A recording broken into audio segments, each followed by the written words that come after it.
Acknowledging that the National and County Government Coordinating Summit, hereinafter the Summit, is the apex body of the intergovernmental relations as set out in the Intergovernmental Relations Act, Cap 265F of the laws of Kenya, the national government executive, jointly with the Council of Governors, as coordinated by the Intergovernmental Relations Technical Committee, has today successfully held the 12th ordinary session of the summit. Cognizant that the summit plays a central role in facilitating consultation and cooperation between the national and county governments, the 12th ordinary session sought to review the implementation of its decisions reached during the 11th session of the summit held on 16 December 2024, and to provide further strategic direction to the two levels of government towards the attainment of the objectives of the devolved system of government. Noting that enhanced intergovernmental relations provide the foundation for successful implementation of devolution, thus steering effective and efficient public service delivery. Now, therefore, today on the 12th, during the 12th ordinary session of the summit, having met, the summit resolved that 1. IGTRC shall accelerate the finalization of unbundling and delineation of contested functions for transfer to the county governments. 2.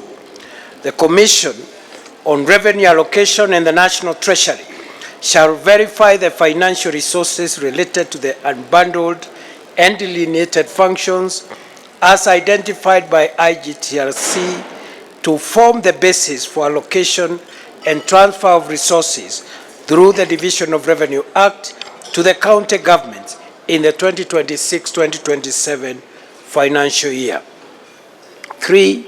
The county government shall work jointly with relevant state agencies, including IGRTC, to facilitate the acquisition of legal ownership of the transferred fixed and movable assets. Number 4, the proposed intergovernmental relations sector forums regulations shall be amended to provide for the co-chairing of the sector forums by the two levels of government. Subsequently, the two levels of government shall operationalize all pending intergovernmental sector forums by end of January 2026.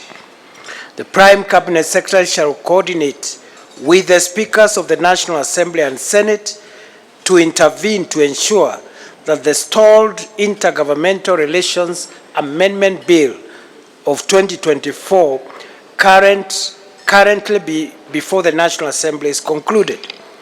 Number 6, the State Department for Devolution, the Council of Governors, the IGRTC, and the Office of the Attorney General shall jointly develop the requisite regulations of the summit report to the National Assembly, the Senate, and county assemblies as provided in Section 10.2 of the Intergovernmental Relations Act, Cap 265F.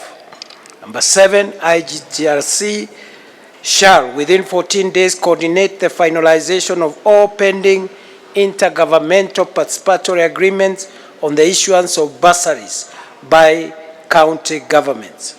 The National Treasury, number 8, shall fast-track all the pending disbursements related to the county aggregation and industrial parks and social infrastructure upgrade to facilitate their timely completion and operationalization.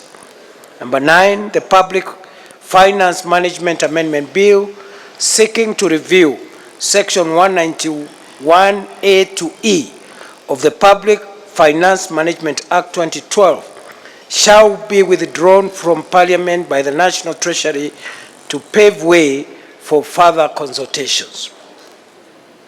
Number 10, the Ministry of Health and the Council of Governors shall, by the second week of January 2026, develop a framework for provision of maternity services at level 2 and 3 health facilities in the immediate and subsequently, the associated charges shall be charged on the Primary Health Care Fund, PHCF, under the SHA legal infrastructure.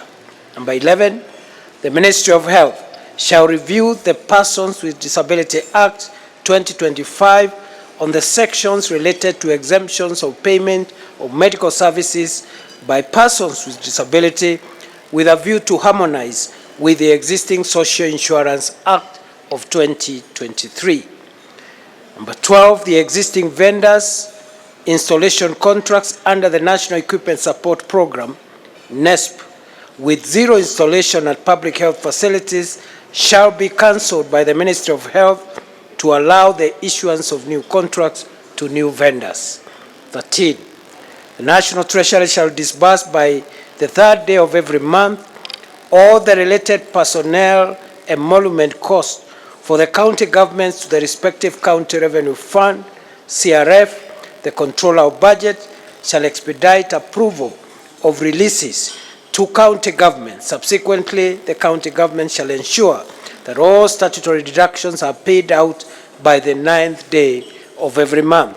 14, all stipends of community health promoters, CHPs, shall be promptly paid. Additionally, the CHPs shall be covered under the SHA insurance cover co-financed by the two levels of government on a 50-50 basis, amounting to Kenya shillings 330 per CHP for each level of government. And 15, the Ministry of Health, Public Service Commission, the Council of Governors, and the National Treasury shall develop a framework for the transition of UHC staff to permanent, and we need UHC staff to be transitioned to permanent and pensionable terms, and that directive of the summit has been given today, and therefore there is no cause of alarm for the UHC staff. They should be sorted out in the next few weeks or months. Finally, maybe just to highlight some of the things you've said, we have county aggregation and industrial parks, which are ongoing. We are prioritizing the first 13 county and aggregation and industrial parks, which are part of the Kenya Kwanza manifesto, that every county should have an aggregation industrial park. The first 13, I think the physical structures are ready, but we are dealing with the final issues to make sure that we start operationalizing them and getting people to set up shop and start operationalizing the first cohort, and then we go to the next cohort of county aggregation and industrial parks. Finally, we have noted that disbursements to counties is on time, except November, and the summit has directed that the November disbursement to counties be done by Thursday next week, and that is just about all that I wanted to perhaps highlight out of the so many other decisions that have been made by the summit today. We are amending the law to make sure that we don't have delays in the additional allocations to counties because of the 2 and 4th movements of that law, the County Government's Additional Allocations Act. We are making it faster to make sure that counties tap into development partner support and additional grants by national government in a timely manner to make sure that devolution is financed so that it can work efficiently. So those are the highlights.